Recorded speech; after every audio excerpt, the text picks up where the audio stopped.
İgigilerin isyanı. Anunnaki'nin hizmetkarları olan İgigiler, çalışmaktan o kadar yoruldular ki artık isyan ettiler. Gerekirse savaşalım ama bu iş yükünden kurtulalım diyerek çalıştıkları bütün araç gereçlerini ateşe atarak yaktılar. Başlarındaki komutan ve Enlil'in tahtını taşımakla görevli olan Ennogi'yi esir aldılar ve beraberlerinde sürükleyerek gökyüzünün ulu tanrısı Anu'nun oğlu, yeryüzü tanrısı Enlil'in yanına götürdüler. Yaktıkları araç gereçlerle aydınlanan gece yarısında Enlil'in evinin çevresini sardılar. Geçidin muhafızı Kalka, Enlil'in veziri ve katibi Ateş, Işık, yeryüzü ve sanat tanrısı olan Nuska'yı uyandırdı. Nuska hemen Enlil'e koştu. "Efendim, eviniz İgigiler tarafından sarıldı," dedi. Enlil hemen su, zeka ve yaratmanın tanrısı kardeşi Enki'yi ve beraberinde tarım, av ve savaş tanrısı olan Ninurta'yı çağırdı. "Neler görüyorum? Bu bana karşı mı yapılıyor? Bu düşmanlığı başlatan kim?" "Herkes aynı fikirde olduğu için buradayız. İşimiz çok ağır ve artık çekilmez hale geldi." Enlil, olan biten her şeyi babası Anu'ya bildirdi. Enlil hangi sebeple suçlanıyor? Rahatsızlığının sebebi Enlil değil, ölesiye çalışmak. Her gün İgigilerin şikayetlerini duyuyoruz. O madenler çıkartılmalı ve çalışmalar devam etmeli. Enki gidip İgigilere, "Ennogi'yi serbest bırakın ve konuşup uzlaşalım," dedi. Ennogi salındı ve şunları söyledi. "Dünyanın ısısı arttığından beri yer altındaki çalışmalar çok ağır ve çekilmez bir hale geldi. İzin verin de buradaki İgigiler bir buraya dönsün. Yerlerine yenileri gelsin." Enki, belki sen yeni araç gereçler yapabilir, İgigilerin tünellerdeki zorlu çalışmalarından kurtulmasını sağlarsın. Oğlum Ningisita'yı çağırtalım gelsin. Ona da danışmak istiyorum. Yeraltı tanrısı Ningisida geldi ve babası Enki ile uzun uzun konuştular. Sonra Enki, "Bir çözüm olabilir. Gelin ilkel bir işçi oluşturalım. Ağır işler o yüklensin ve bu problem ortadan kalksın." Herkes susa kaldı. Söyleyecek söz bulamadılar. Kim işitmişti böyle sıfırdan oluşturulmuş bir varlık? Anunnakilerin işini yapabilecek bir işçi.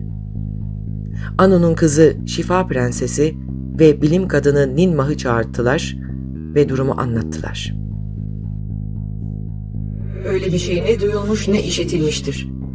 Tüm varlıklar bir tohumdan gelirler ve bir varlık diğerinden çok uzun müddetler içinde gelişir. Hiçlikten ancak hiçlik çıkar. Ne kadar doğru söyledin kardeşim. Sana bir sır vereyim. İhtiyacımız olan yaratık zaten mevcut. Ve bizi andıran bu yaratık serbestçe dolaşıyor. Onun yaşam özü bizim yaşam özümüzle çoğaltılarak zeki bir işçi olması için nitelikleri arttırılabilir. Tüm yapmamız gereken onun üstüne özümüzün işaretini koymak. İlkel işçi işte böyle oluşturulacak. Şimdi tam burada ilkel işçi oluşturmak için karar verilsin. Onu özümüzün işaretiyle biçimlendirme planım kutsansın. Yaratmak, her şeyi başlatan ona mahsustur. Suretimizi zaten var olan mevcut bir yaratığa vereceğiz. Buna yaratmak diyemeyiz. Hayatta kalabilmek için çalışmak zorunda olduklarını bilen bütün önderler bu kararı onayladı ve tamam dediler.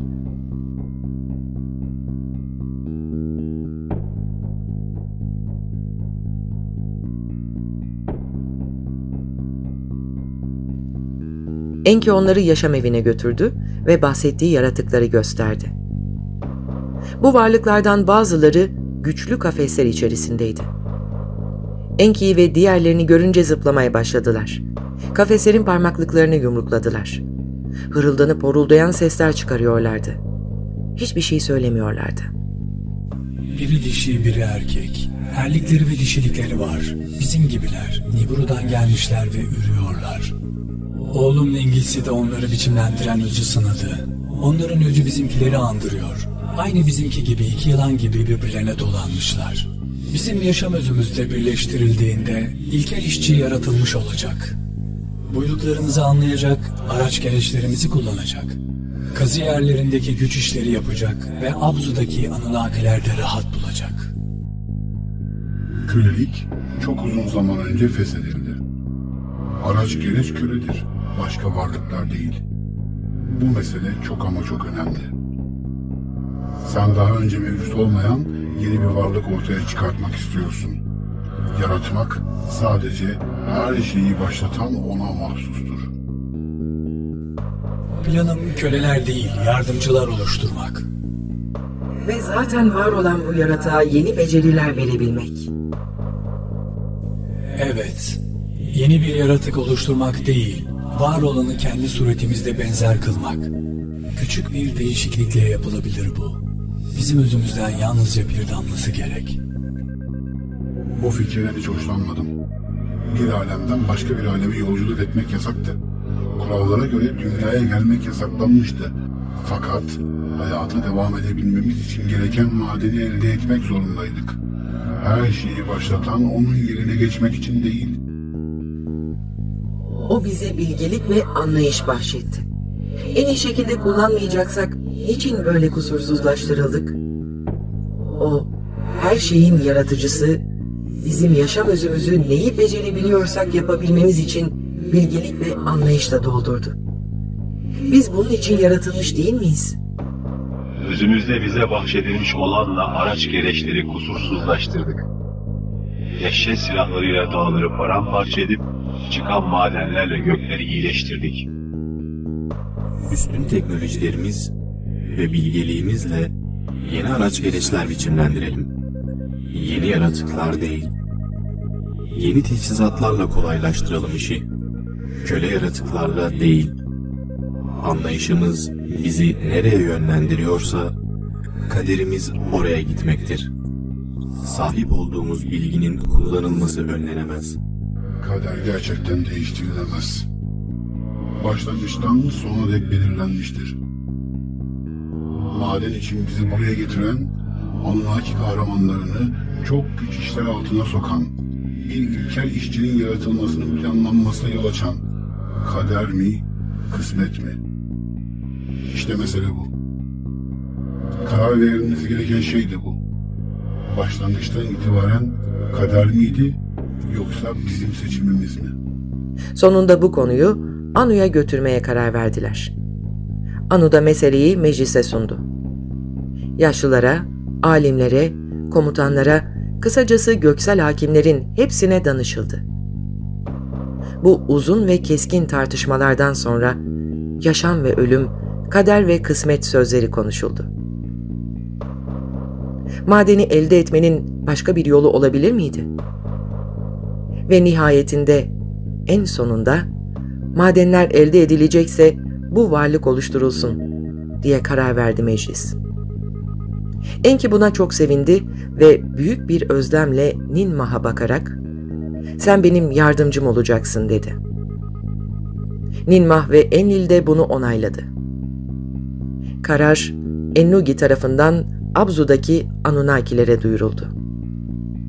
Bu varlık oluşturulana kadar kendi isteğinizde işin başına dönmelisiniz dedi Ennugi. Hayal kırıklığı vardı ama başkaldırı olmadı. İgigiler tekrar zorlu işin başına geçti.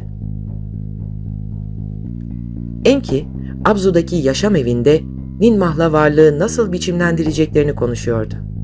Ve Ninmah'ı ağaçlar arasındaki bir yere götürdü. Burası kafeslerle doluydu ve kafeslerin içlerinde daha önce hiç görmediği garip yaratıklar vardı. Ön kısımları başka, arka kısımları başka bir yaratıktan alınmıştı. Enki iki ayrı türü kendi özleriyle birleştirdiğini söyledi Ninmah'a. Sonra yaşam evine geri döndüler ve Enki, Ninmah'ı ışıl ışıl parlayan tertemiz bir yere götürdü. Burada Ningisi-da Ninmah'a yaşam özünün sırlarını ve nasıl iki türün özlerinin birleştiğini anlattı. Ağaç kafeslerdeki yaratıklar fazlasıyla tuhaf, canavar gibiler. Evet, kusursuzluğu elde etmek için ne yapmalıyız? Özler nasıl birleşmeli? Hangi rahimde başlayacak ve hangi rahimle yapılacak? Tüm bunlar için senin şifa ve anne anlayışına ihtiyacımız var. Ninmah hafif bir tebessüm etti. Çünkü Enki'den doğan 2 kızı vardı. Ninmah, Ningisida ile birlikte sistemdeki formülleri taramaya başladı. Ninmah teker teker her şeyin nasıl yapıldığını anlamaya çalıştı ve kafeslerdeki yaratıkları inceledi. 2 bacaklı yaratıklar üzerine yoğunlaştı. Özler, erkeğin dişiyi döllemesiyle aktarılıyordu. Birbirine dolanmış 2 iplik ayrılıp bir çocuk oluşturmak için birleşiyordu. Bir Anunnaki erkeği 2 bacaklı dişilerden birini döllesin ve böylece bir çocuk doğsun. Denedik. Dişi gebe kalmadı ve doğum olmadı. Öyleyse özleri karıştırmanın başka bir yolunu bulmalıyız. Özlerin 2 ipliğini birleştirmenin mutlaka bir yolu olmalı ve dünyaya ait olan kısım zarar görmemeli. Sistemdeki formüllere bakarak bizim özümüzün oranlarını ayarlayarak denemeli ve yavaş yavaş şekillendirmeliyiz. Ninmah, kristal bir küvezin içinde 2 bacaklı dişinin yumurtasını dikkatle yerleştirdi ve Anunnaki tohumuyla yumurtayı dölledi.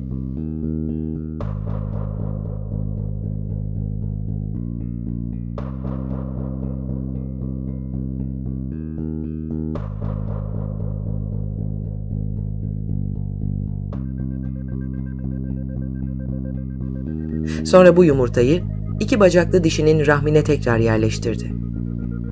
Doğum zamanı gelip geçti fakat doğum bir türlü olmuyordu. Çaresiz kalan Ninmah bir kesik açıp oluşan şeyi dışarı çıkardı. Yaşıyordu. Enki çok sevindi. Ningisida mutluluktan ağlayacaktı. Fakat yeni doğanı ellerinde tutan Ninmah hiç mutlu değildi. Çünkü yeni doğanın her yeri kaba tüylerle kaplıydı. Ön kısımları dünya yaratıklarına, arka tarafı ise Anunnakilere benziyordu. Yeni doğanı sütüyle beslesin diye 2 bacaklı dişiye verdiler. Nibiru'da 1 gün, Abzu'da 1 ay sürüyordu. Yeni doğan hızlıca büyümeye başladı, boy attı. Fakat Anunnaki suretinde değildi. Elleri araç gereçler için uygun değildi. Konuşması hırıltılı bir homurdanma gibiydi. Ninmah, karışımı tekrar ayarlayıp tekrar denemeliyiz dedi. Ve Enki ve Ningisida ile birlikte işlemleri tekrarladılar. Bu kez tam zamanında doğum oldu. Yeni doğan bu kez Anunnakilere daha çok benziyordu. Görüntü hoştu ve elleri araç gereçleri kullanabilecek durumdaydı. Duyularını sınadılar ve duymadığını, tam olarak görmediğini fark ettiler. Ninmah formülleri tekrar ayarladı. Doğanlardan birinin ayakları felçli, bir diğerinin organları iflasta, bir diğerinde karaciğer bozukluğu, bir diğerinin elleri kolları kısa, bir diğerinin akciğerleri solumaya uygun değildi. Yüzlerce, belki binlerce deneme yaptılar. Enki bu sonuçlar yüzünden hayal kırıklığına uğradı.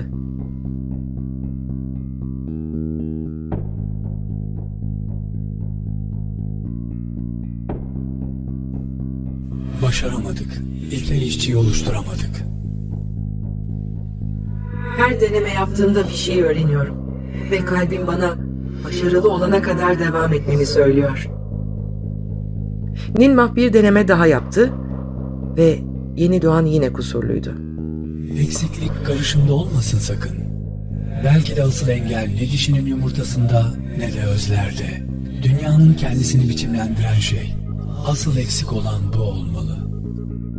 Bu denemende Nibiru'nun kristal küvezini kullanma, dünyanın çamurunu kullan.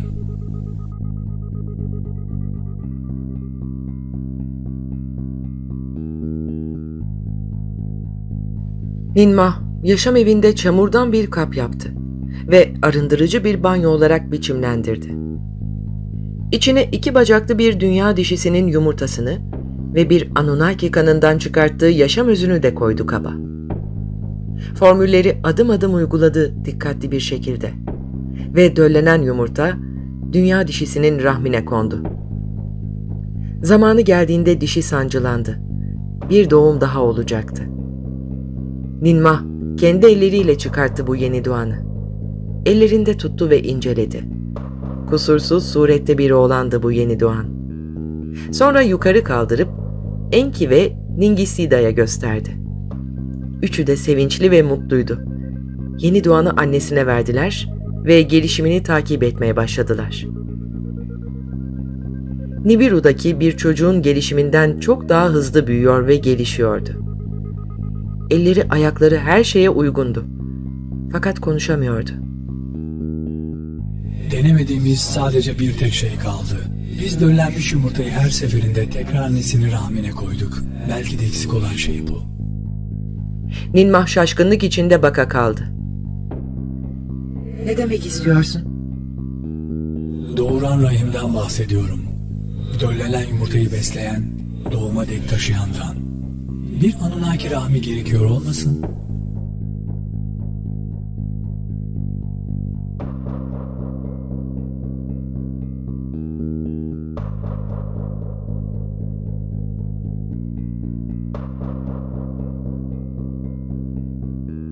Yaşam evinde sessizlik vardı. Enki'nin söyledikleri daha önce hiç işitilmemiş sözlerdi. Birbirlerine baktılar. Birbirlerinin kafasından ne geçtiğini düşünüyorlardı.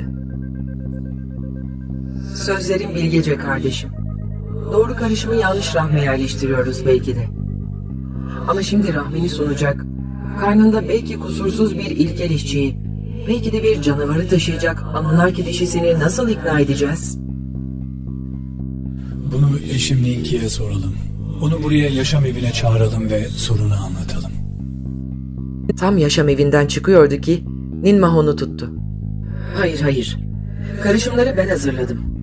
Ödül de, tehlike de benim olmalı. Rahmi sağlayacak Anunnaki ben olacağım. İyi ya da kötü bu kısmette ben karşılaşacağım. Öyle olsun. Yine kil bir kapta hazırladılar tüm karışımları. Enki döllenen yumurtayı Ninmah'ın rahmine yerleştirdi ve gebelik başladı. Dünyadakinden uzun, Nibiru'dakinden kısa bir süre içerisinde sancılar başladı ve Ninmah bir oğlan dünyaya getirdi. Enki oğlanı ellerinin arasına aldı. Kusursuzluğun suretiydi bu çocuk.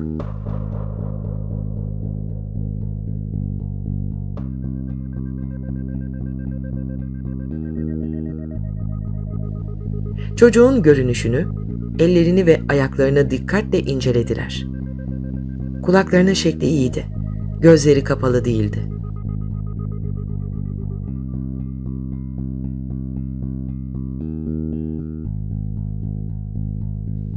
El ve ayak orantıları uygundu. Arka kısmı bacaklar ve ön kısımları el olarak biçimlenmişti. Yaban olanlar gibi kaba tüylü değildi. Saçları koyu siyah, teni ise pürüzsüz Anunnakilerin teni gibi yumuşaktı. Rengi koyu kan kırmızısı gibiydi. Abzu'nun çamurunun rengini almıştı. Erliğine baktılar. Biçimi garipti. Ön kısmını bir deri örtmekteydi. Enki, dünyalılar bizden bu deriyle ayırt edilsinler dedi. Çocuk ağlamaya başladı ve Ninmah onu sütüyle besledi. Ningisida kusursuzu elde ettik diyordu neşeyle. Enki hem eşi hem kız kardeşi olan Ninmah ve çocuğa bir ana ve oğula bakar gibi bakıyordu artık. O bir yaratık değil, bir varlık. Ona bir ad verecek misin? Ninmah elini oğlanın bedenine götürüp onun koyu kırmızı renkli cildini okşadı parmaklarıyla ve dünyanın çamuru gibi anlamında olan Adamo diyeceğim ona.